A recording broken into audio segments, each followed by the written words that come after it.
Welcome back. So within my previous video, we saw comparison between HitM3D, Rodin, and Tripo. And this was a case study. And as you can see over here, we have an engine with 4 pistons. We're going to have the crankshaft. We're going to have the rods and the chain over here.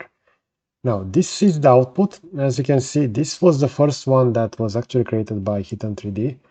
So we didn't really understand that this should be parallel to the crankshaft over here. And within this video, I also want to go into a mesh analysis because within my previous, I discussed that this will not be able to generate, let's say, working mechanical components. And this is a great example for that. Now, I'm going to download this as an FBX, and I already have GeoMagick over here prepared, so this will be HitM3D Model 9. So I'm going to go to import, and let's go within downloads, and this will be that. I'm going to open that file, and we're going to do the mesh analysis. Now, if you're familiar with the content on my channel, you know that HitM3D will output some of the cleanest meshes from Generative 3D, and let's see within this case. We're going to say a total number of triangles will be only 1.5 million in this case, and we see that the amount of vertices will be roughly half of that. So this model can go up to 2 million, but in this case, it decided not to. So let me initially just reposition this within the viewport. And now we are ready for that mesh analysis. I'm going to disable the texture because we can better understand what's happening over here with the geometry.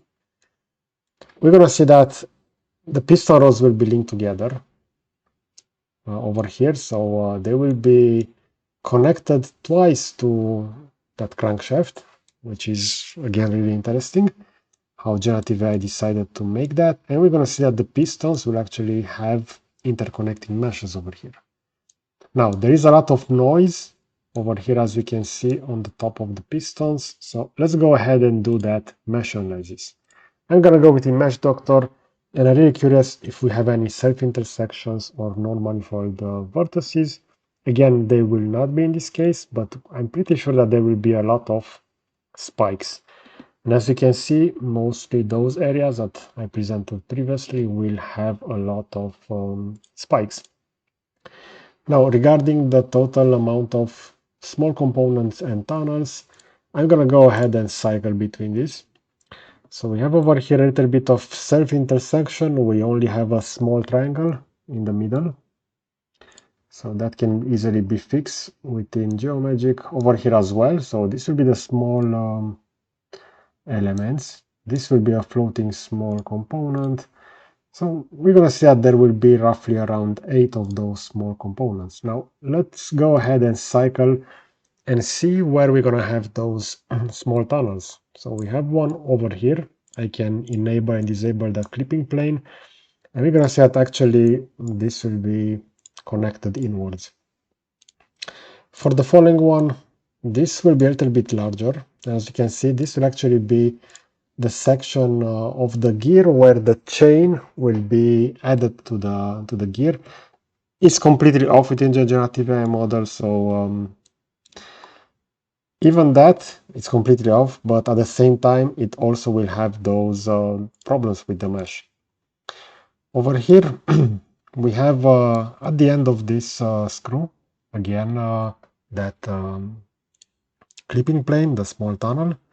So as you can see, quite a lot of problems within this. This is why I consider that generative AI, especially tools like HitM3D, will need to go and be a little bit closer to CAD models because currently, yes, they can output some really impressive models, maybe for some wood sculpture like we have previously saw on my channel. Those are really impressive that are being generated using a single image. For example, we have over here this bear that is stepping out of that frame. There are some depth problems over here. We see the frame. It should be like this, so similar to the frame of a picture over here. It will be a lot more thicker. But if you're gonna check the mesh, we're gonna see an abomination over here with that bear cub over here as well. So mostly the main character, which is the bear in the middle, that will be well defined. Some of the chess pieces will also be decent. Some will have a lot of added geometry, but consider that this was also an image created using generative AI. We see that only the pawn and maybe some other pieces will be decent. The other will be really messed up. Okay, so this was an overview of Hidden 3D mesh analysis for the engine with the with the four pistons over here, and as you can see, this still has a long way to go in order to be usable within various, let's say, mechanical applications. So let me know in the comments section what is your opinion regarding this. Do you consider that generative AI has reached a bottleneck as we know it?